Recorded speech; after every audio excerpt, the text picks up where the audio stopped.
Pohnpei Robotics, and healthcare for Pacific veterans. I'm PJ. This is the Micronesian News Broadcast. Welcome to the Micronesian News Broadcast. If this is your first time, welcome. And thanks for joining us. We are here to share news, updates, and our take on this beautiful part of the world, Micronesia, so you can stay informed and updated every week.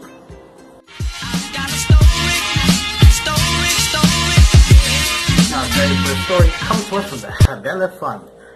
Recently there was an event that I think was just, pretty remarkable, pretty awesome.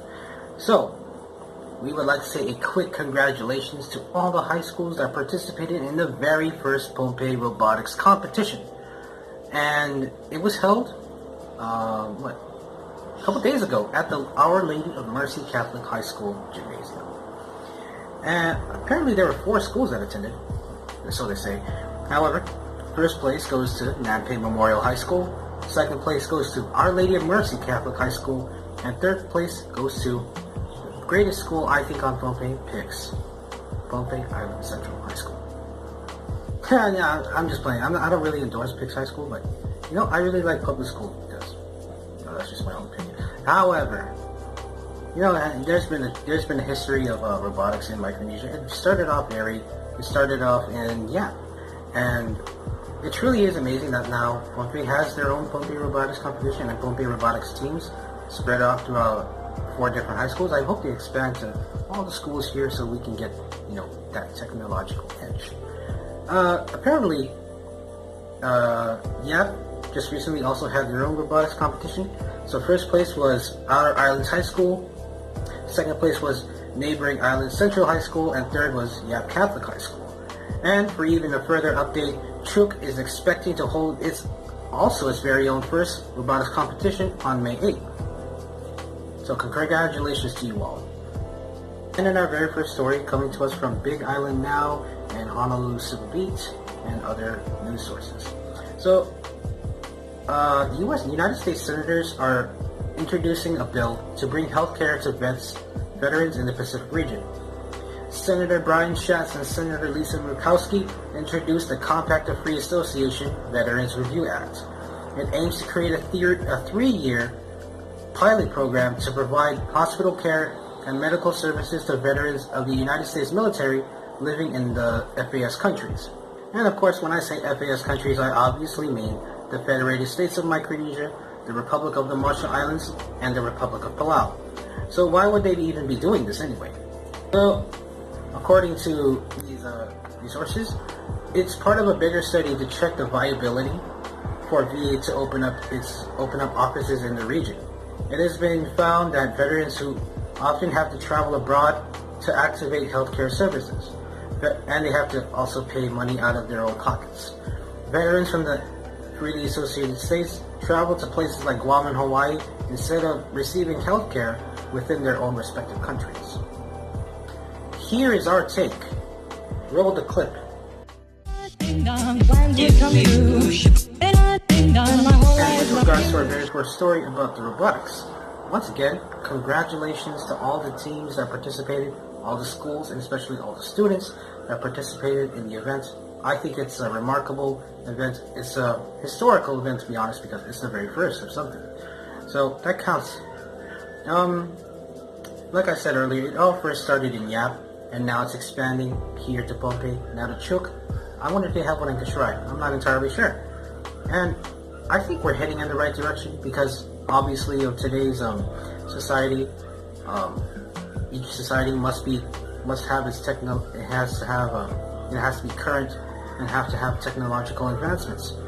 And it's also preparing the students to think in like STEM terms like science, technology, engineering, and math. Because those are things we kind of need in our country. We need educated professionals in those fields. And I would like to further ask you a question. What future do you see for this country? Do you think this is a good thing that's happening? I mean, we can agree to disagree, but I think it's going in a good way. Leave us your thoughts in the comments. And with regards to our second story about bringing healthcare to the veterans of the FAS, The senators that proposed the bill, Senator Schwartz and Senator Murkowski, come from Hawaii and Alaska respectively. They come from states that have benefited from using telehealth and telemedicine services to overcome geographical barriers. By the way, what is telehealth and telemedicine to begin with? So according to the Center for Connected Health Policy, telehealth is basically a collection of means or methods for enhancing healthcare, public health, and health education, delivery, and support using telecommunications. It's used for improving and expanding healthcare providers, healthcare information, and improved quality and healthcare services. It can also refer to remote non-clinical issues. So basically it's like a medical Skype call. If there's a specific need or a specific specialty that is really needed for a certain case, instead of just sending away the patient to like Guam or Hawaii or the Philippines like we usually do with the medical patients that we cannot solve, we can just call in somebody. You can call a professional, say somewhere else, and they'll be able to guide us and using certain technologies to help alleviate the situation as best as they can.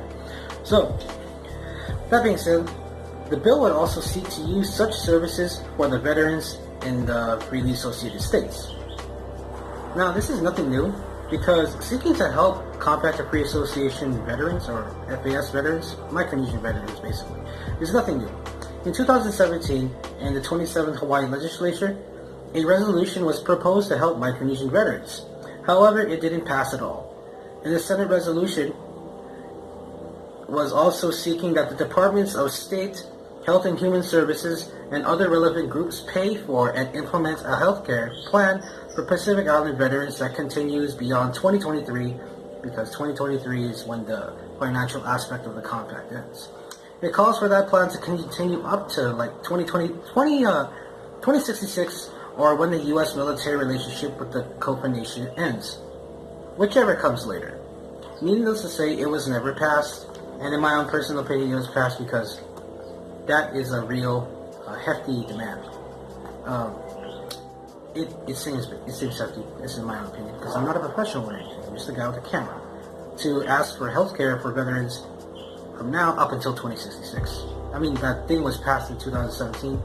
Up until 2066, that's it incurs a lot of resources.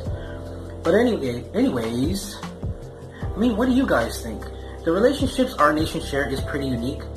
In return for complete access to our seas and waters, seas and air, we get the chance to travel to America, live in America, work in America, educate ourselves in America, and even have the privilege to join the United States military. I would like to honor those who have actually served. Your service is greatly appreciated. My dad's a veteran, my uncle's a veteran, I have several relatives that are veterans, and I would like to, congratulate you all. And I'm proud to count myself, to know these people, because they're pretty upstanding people.